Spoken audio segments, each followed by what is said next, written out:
welcome back to the Critical Engineer. Um, on today's video, gonna get more into exactly what they do and do not tell you um, about when it comes to being an engineer. Um, kind of the pros and cons. Um, kind of from my experience or what I see from a lot of other people. Taking on this particular path in life. Um, so without further ado, I'll get to just off the top of my head. I'll get to the first thing. Um, for one, um, sometimes engineering can be boring to a degree of exactly what you might be doing. Now, obviously, for a lot of people, what it means to be an engineer can vary, as there are a lot of different um, career paths you can possibly take. Um, for some people, they might go into research and development, which is what I'm in. Others might go into, say, consulting. Um, Others can go into sustainability, or maintainability, or even possibly reliability when it comes to, at least on the aspect of being a mechanical engineer, because we can branch off to quite a bit, quite a bit of different deviations of engineering, at least within the learned major. Um, but um, Sometimes you kind of realize there's engineers who are in it because they see the money, but they end up hating it. And then you have the other guys who pride themselves in being an engineer and wanting to develop new products, um, or even just really be on the forefront of innovation as a whole. Um, a lot of the times it can be a pain for a lot of people who just went to engineering because they thought it was going to be um, real nice and easy, and then at some point in college they got right they got right into it, and then realized, okay, I'm already here. There's no turning back. I mean, obviously you can when it comes to being in college, but for for those who just kind of just say, okay, at this point I'm here, I'm just going to stick with it. You end up finding out that that a lot of them end up really don't have the driving passion to do this for the next 40 years. So you might have some people who end up going back to school for um he's just complaining right now.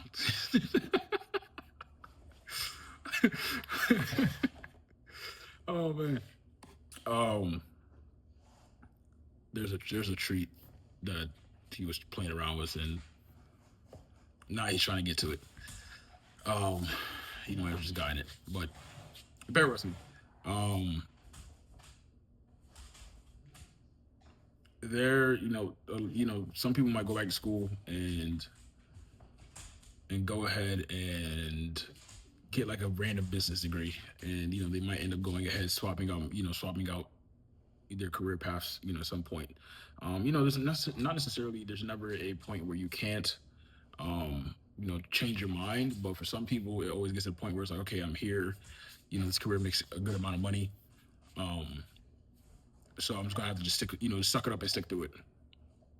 um for others, like I said, they love it.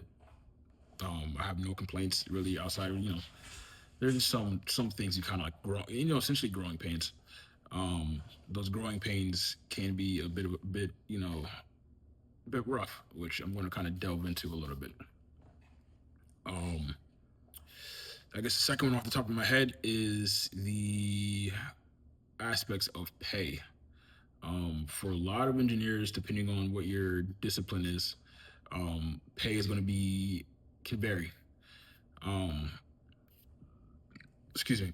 Mechanical engineers have a larger, um, pay range that I've seen probably out of most of the most of the other disciplines.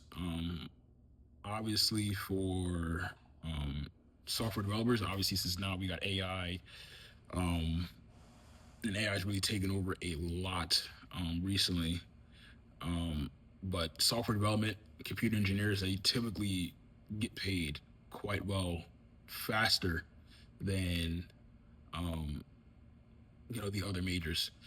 Now, especially if you don't have a master's degree, you just have a straight up 4-year bachelor's.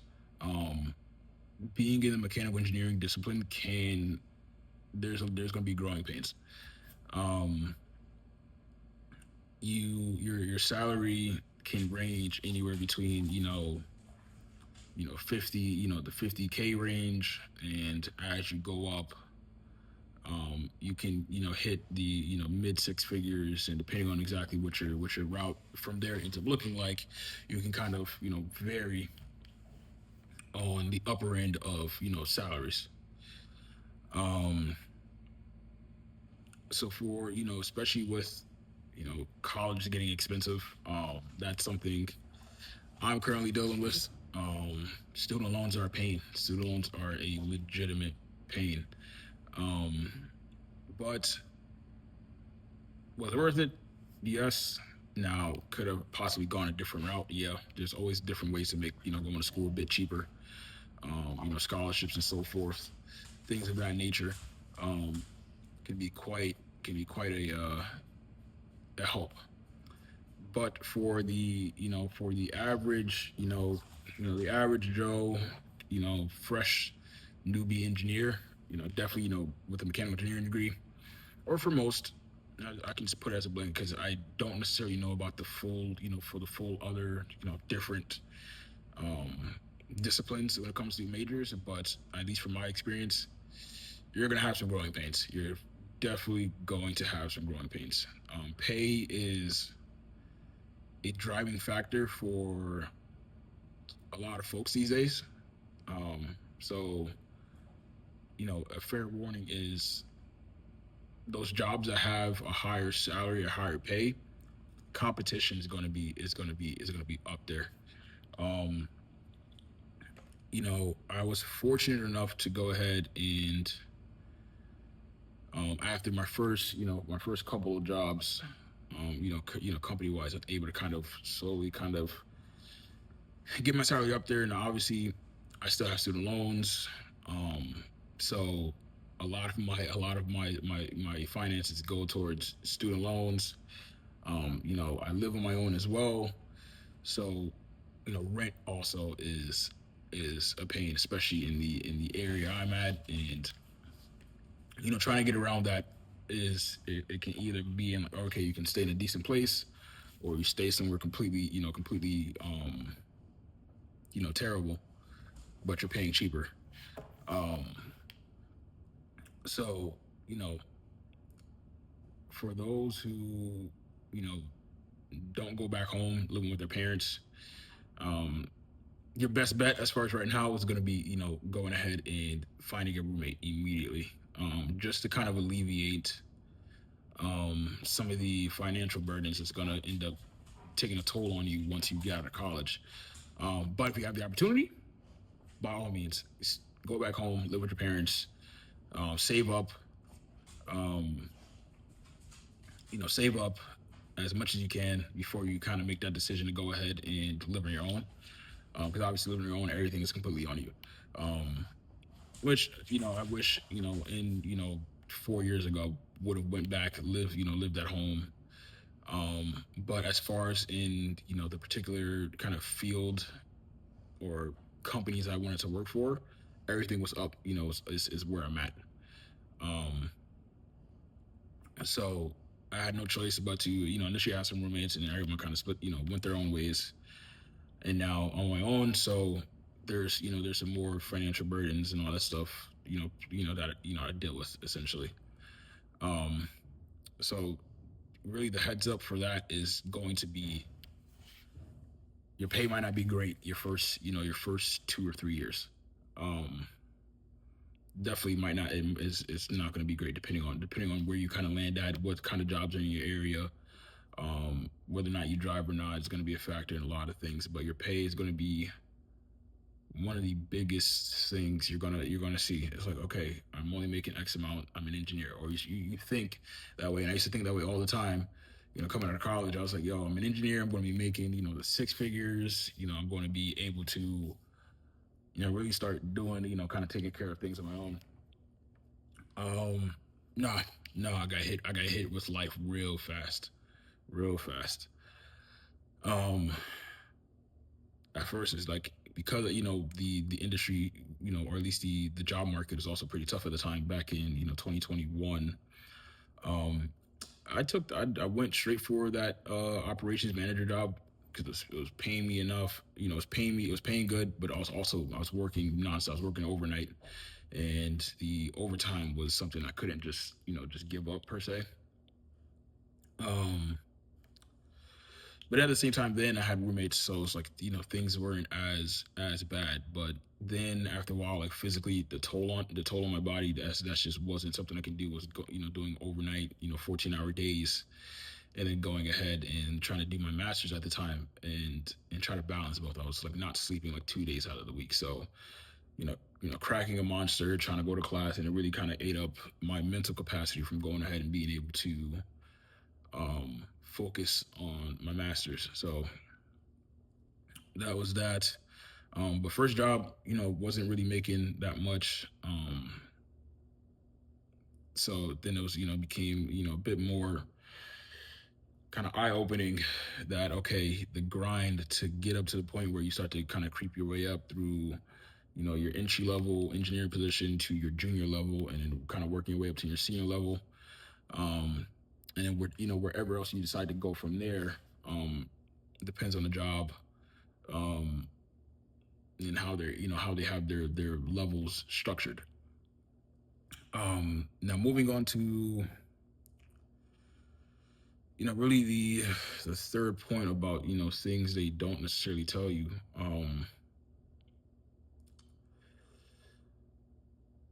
Try to go ahead, and because obviously in the state of the economy, and just society as a whole, um which ties into my previous point about pay. Try to stay at your job. Your first job coming out of college, please try to stay there for at least 2 years before you even consider trying to go to somewhere else, because of whether or not it's going to be more pay, or or you might be trying to move somewhere and stuff like that. Um, Definitely bare minimum 2 years. If you really have to, your first year, after your first year one, go ahead and try to move to a different company. But what a lot of people end up doing, if they weren't able to kind of land that iconic job, or what they dreamed of, their first job, this is what I'm going to do right out of college.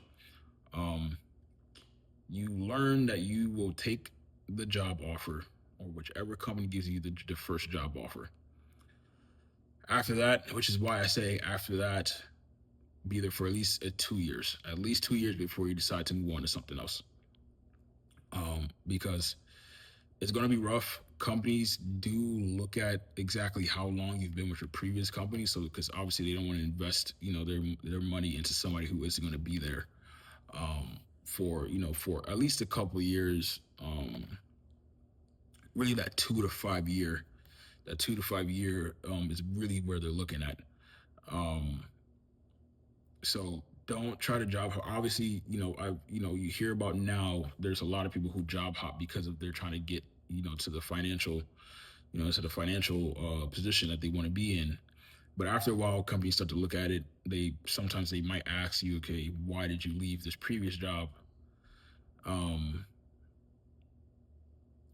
you know it's going to be a couple of different responses. You're going to be pay, or I just didn't like it.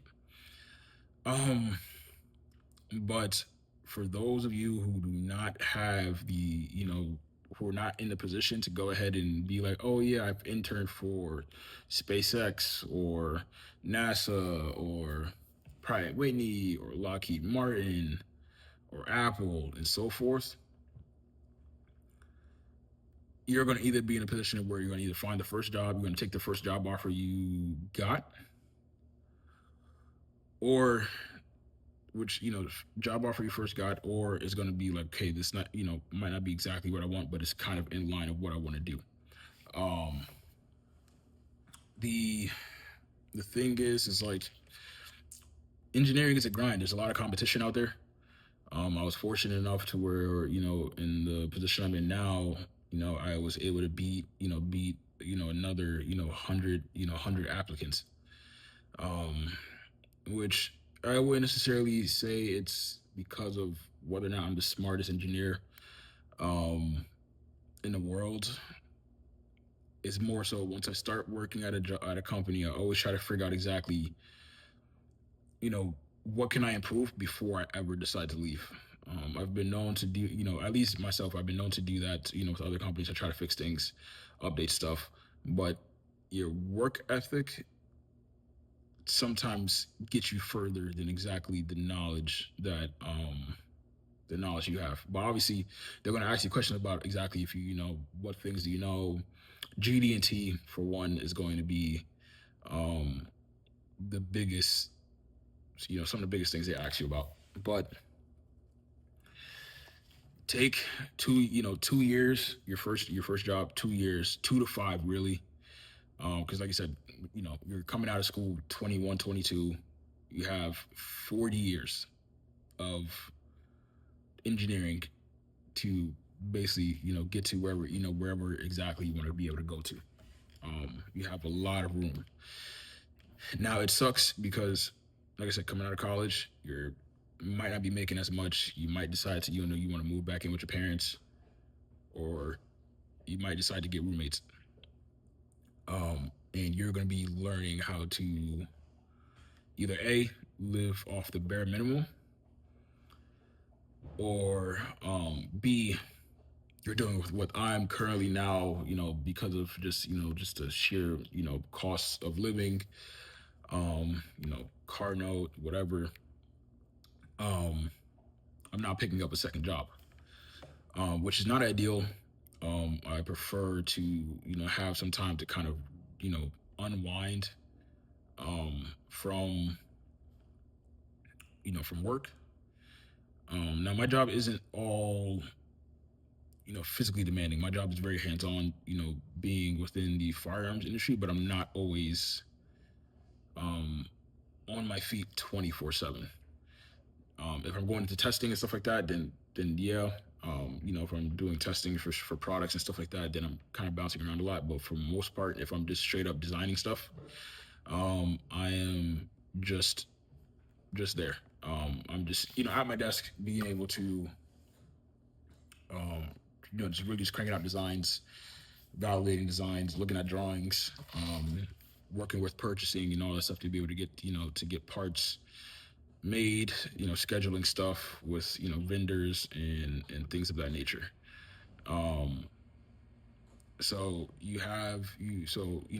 for a lot of people, it's going to be a matter of really kind of duking it out for the first couple years before you can then start to kind of be a bit more picky.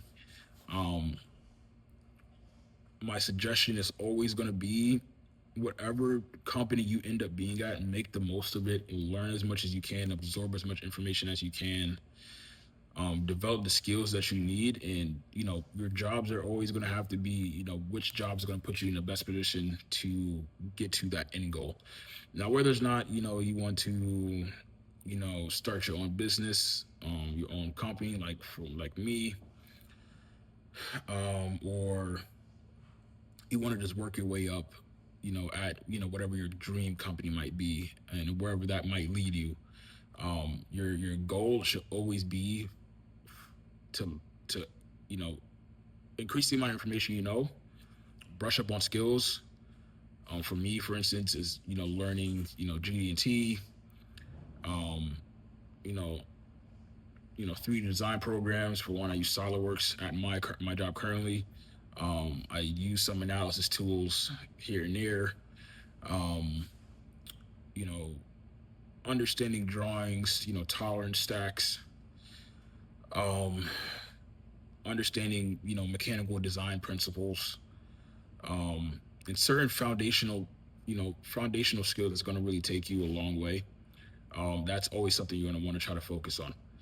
Um, the this Being an engineer is great in so many different aspects. Like I said, you get to be on the forefront of innovation for a lot of stuff. Um, but it's a grind. It's definitely a grind to get to that position where you're kind of comfortable in life. You're making a salary you want to make. And I had to kind of start coming to terms with, because everything's so expensive, my student loans are quite a bit. Even though I'll be done paying them off, um, I'll be done my major student loans. I'll be done with, like, by the time I'm in my 34. Excuse me, I just kind of like just went over my head for a second, but I think I should be done by the time 34, 35, which is not terrible. There's a lot more people who will be paying their loans off until they're in their 50s. Um, and obviously starting to come to terms with a lot of things in life, having kids, um, you know, when do I want to get married and stuff like that. These are all things, for a lot of you guys that's going to have to cross your minds, until you're in the position where you can do that. For those of you who come from a family background and all that stuff where you're set, didn't have to worry about student loans and all that stuff, I'm jealous. Congratulations. Um, but um, you do your best, with what you got right now. Um, for those of you who are stuck with loans, your best bet is really just to bunker down and either go, stay at home, or try to find roommates you can stay with for as long as possible to try to cut down your cost of living. Me, I kind of made bad decisions, made some good ones and stuff like that. Um, but still, I'm not really at the in the position right now where I'm completely fine, financially. I'm still getting my ass kicked quite a bit. Um, Now, I guess, for just the things to kind of really be aware of exactly when going through all this is really kind of plan out exactly what things are going to look like after college. Because your senior year just flies by. It just goes, man. It really flies like quite well. And next, you got a month or two before you graduate, and then you're like, oh, I gotta look at jobs. I need to think about what I'm going to do and so forth. Am I going back home? Do I have a job lined up? And for me, I don't even know honestly if I wasn't already working. In If I wasn't already working, and because I'm a semester behind, I probably would have went back home and then found a job once I got down there. Um, but things happen. And now I've been living away from my mom for some time now. Um, so now I'm picking up a second job, make some extra income so I can focus on saving some money. Try to work towards my what I want to do in life and where I see myself in the next couple of years. Um, those are going to be a lot of the things you're going to start thinking about. And obviously, you're fresh out of college. Some stuff might not be thinking about, but the years start to fly by fast. I can literally just remember when I was just in my master's program, and taking those classes and going through the motions and being like, hey, I'm going to do X, Y, and Z and accomplish. And I'm getting closer to my goals. But the growing pains are real. They're definitely real. Um, but you take it one day at a time. You focus on doing exactly what you have to do. Um, you know, still try to have fun. If not, just duke it out until you're able to really have the luxury of doing things you want to do. Um, I'll do another video on kind of the tips and tricks, getting through, kind of from what I learned um, over the past couple of years, things to kind of look out for, um, just to kind of get yourself more so prepared. I kind of already went through some of it here, but um, things I'm still learning. I'm only fresh, fresh, but compared to the other guys who've been in the industry for 25 years, I'm only 5 years in. That's really still nothing compared to being in. You have another 30 years. If we're trying to retire, in your 60s, there's so much more to go ahead and discover about yourself, discover what you want to do, kind of figure out what your interests are, um, navigate exactly which state or which city you want to live in. Um, and you kind of start learning exactly how what the job markets are really looking like. A lot of companies are evolving rapidly when it comes to AI. The use of AI. Um, you know, computer assisted things like that. Computer assisted tasks. Excuse me, I just stuttered crazy. I'm not going to edit this out. I really hate editing right now, but that's growing pains. But there's a lot.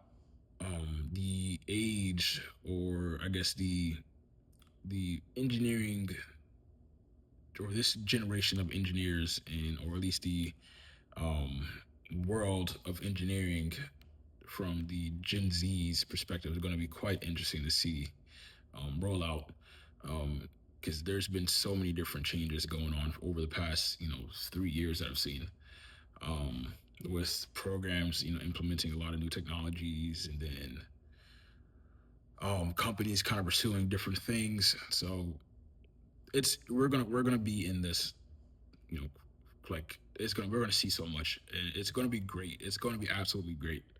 Um, to see the world change around us when it comes to technology. Um, but that's what we signed up for.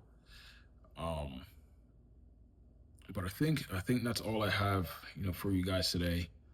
Um, I want to keep you guys kind of updated with what I got going on with my life when it comes to me being an engineer.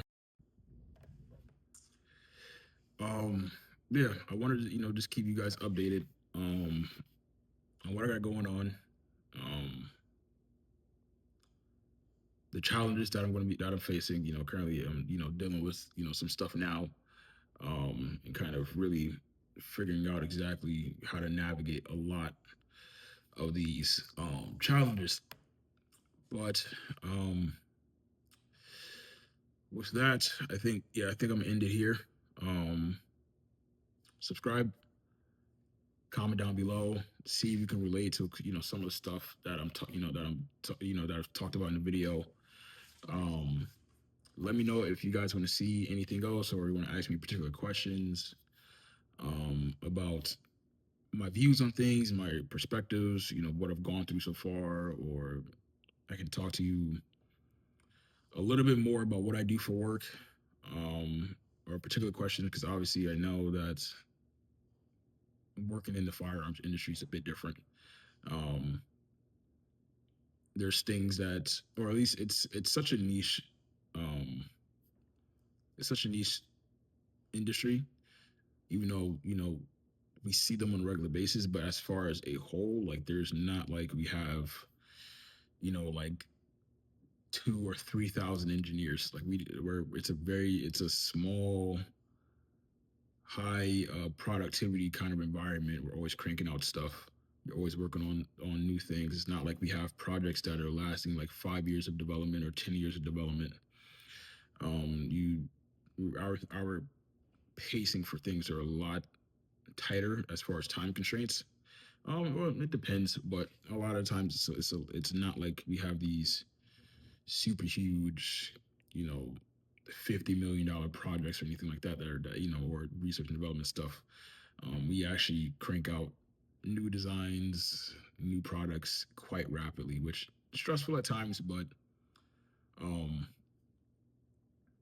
you adjust quite fast. So, like I said, comment down below, subscribe. Share this with other people who are looking to go into engineering. I really want to kind of build this platform or this channel for you guys. I want to give you the actual raw perspective of somebody currently somewhat fresh in the industry still, um, who I'm also trying to figure out my own career progression, what I want to do in life. I mean, I have my own ideas, but kind of working yourself up from where I'm at now to getting to where I want to be able to be at. Um, so I think I'm gonna cut it from here. See you guys on the next one. I'll talk to you guys later.